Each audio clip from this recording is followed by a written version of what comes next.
देखो यहाँ पे क्या है, रेखिक समीकरण को प्रतिस्थापन विधि से हल करें।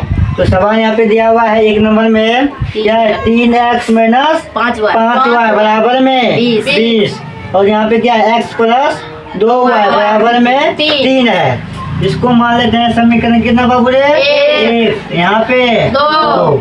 ठीक है, तो यहाँ पे लिखेंगे समीकरण 1 से। ठीक है, समीकरण 1 से लिख लिए। समीकरण यहाँ पे 1 है ना जी, नीचे हम उतार लेंगे 3x माइनस 5y बराबर में 20। कोई दिक्कत यहाँ तक नहीं है। इसको क्या करें, किसी एक को इधर भेजना है, मान लो इसको इधर भेजो। यहाँ पे क्या है, इधर बचेगा 3x, यहाँ माइनस में 5y है ना, बराबर के उधर जाएगा तो प्लस में 5y होगा, बराबर 20 प्लस 5y। कोई दिक्कत नहीं है, सिर्फ इसको जो है इसको इधर भेजा है। अब यहाँ पे क्या है, 3 और x के बीच में क्या है, गुना का चिन्ह है ना जी। तो गुना का चिन्ह जब है बराबर को उधर जाएगा तो भाग ना होगा। तो x बराबर में क्या होगा, इधर बचेगा x बराबर में 20 प्लस 5y बटे में 3। ये हो गया। इसको मान लो क्या जी, समीकरण 3। क्या मानेंगे, समीकरण 3। कोई दिक्कत नहीं है। और x का मान क्या निकला है, 20 प्लस 5y बटे में 3, ये निकला है जी। अब देखो यहाँ लिखेंगे समीकरण 1 में रखो या फिर 2 में रखो। लिखेंगे समीकरण 2 में, समीकरण 2 में किसका मान जी, x का मान, x का मान रखने पर। तो समीकरण 2 में क्या है, x प्लस 2y बराबर में है 3। कोई दिक्कत नहीं है यहाँ पर। अब देखो क्या करेंगे, यहाँ पर x का जो मान निकला है 20 प्लस 5y बटे में 3 है। तो यहाँ पे x का है ना जी, x का जगह पर x का मान रख लेंगे। तो यहाँ पे 20 प्लस 5y बटे में 3, यहाँ पे क्या प्लस में 2y बराबर में 3। इतना समझ में आ गया ना। अब क्या कर लेंगे, देखो यहाँ बटे में कुछ नहीं तो बटे में 1 है ना जी। ये दोनों के क्या लेंगे, एलसीएम यानी कि लघुत्तम जिसको बोलते हैं। 3 और 1 एलसीएम कितना होगा जी, 3 ना, नहीं होगा 3। अब 3 से भाग करेंगे 3 में, भागफल 1 होगा ना जी। 1 गुना 20 प्लस 5y करेंगे तो उतना ही होगा। तो 20 प्लस 5y, प्लस है तो प्लस दे दो। 1 से भाग करेंगे 3 में, भागफल 3 गुना 2y करेंगे, 3 नहीं 6y होगा, 3 होगा बराबर में 3। अब क्या करेंगे जी, ये दोनों एक जाते ना, यहाँ पर भी y लगा है 5y, यहाँ पर भी 6y, दोनों क्या करेंगे, जोड़ देंगे। तो 20 प्लस 5 और 6 को जोड़ेंगे 11, ये ना है 11y बटे में 3 बराबर में 3।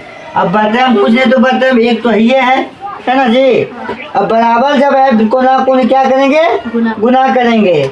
तो 1 गुना इतना करेंगे तो उतना ही होगा, यानी कितना होगा जी, 20 प्लस 11y बराबर में 3 तिया 9 होगा ना। अब 20 को क्या करेंगे, बराबर के उधर भेजेंगे, इधर है प्लस में, बराबर के उधर जाएगा तो माइनस में। तो क्या होगा जी, 11y बराबर में 9, इधर है प्लस में, बराबर इधर आएगा तो माइनस में 20। ठीक है ना।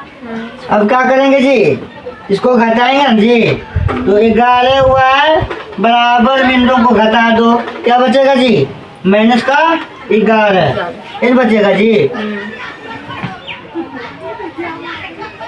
अब क्या करेंगे जी, y बराबर में यहाँ पे गुना है, इधर जाएगा तो भाग, माइनस 11 बटे में 11, 11 कम 11, 11 कम 11। y का मान का निकल गया जी, माइनस का 1 निकल गया। ठीक है, y का मान। तो यहाँ फिर लिखेंगे समीकरण 3, ये भी इसका मान निकालेंगे। समीकरण 3 में किसका मान जी? y का मान। तो y का मान रखने पर, ठीक है। समीकरण 3 में y का मान रखने पर, तो समीकरण 3 में क्या है? x बराबर में 20 प्लस 5y बटे में क्या है जी? 3 है ना। तो क्या करेंगे अब यहाँ पर? 20 प्लस 5 है तो 5, 20 में क्या है जी? गुना का चिन्ह है।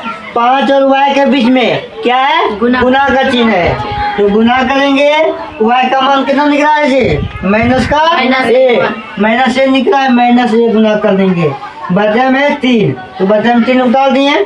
अब देखो यहाँ पे क्या करेंगे, तो माइनस यहाँ प्लस है, यहाँ माइनस है ना जी। तो 20 पहले उतार लो, प्लस माइनस में होगा जी। प्लस गुना माइनस करेंगे तो क्या होगा? माइनस होता है तो माइनस। 5 गुना 1 करेंगे तो 5, बचे में 3, ये ना होगा। इसको घटा दो, 20 में से 5 घटेगा तो कितना बचेगा? कितना बचेगा जी? 15 बचेगा, बचे में 3, ये ना होगा जी। अब 3 कम 3 बचे 15, यानी कि x का जो मान निकला वो निकल गया 5। तो लिखेंगे हमें x का मान 5 और y का मान -1 है ना। तो देखो यही है प्रतिस्थापन विधि से समीकरण को हल करेंगे। सेम टू सेम इसी तरीका से अगर आपसे पूछा जाए प्रतिस्थापन विधि से हल करें तो सेम टू सेम इसी तरीके बनना है। समझ में आया?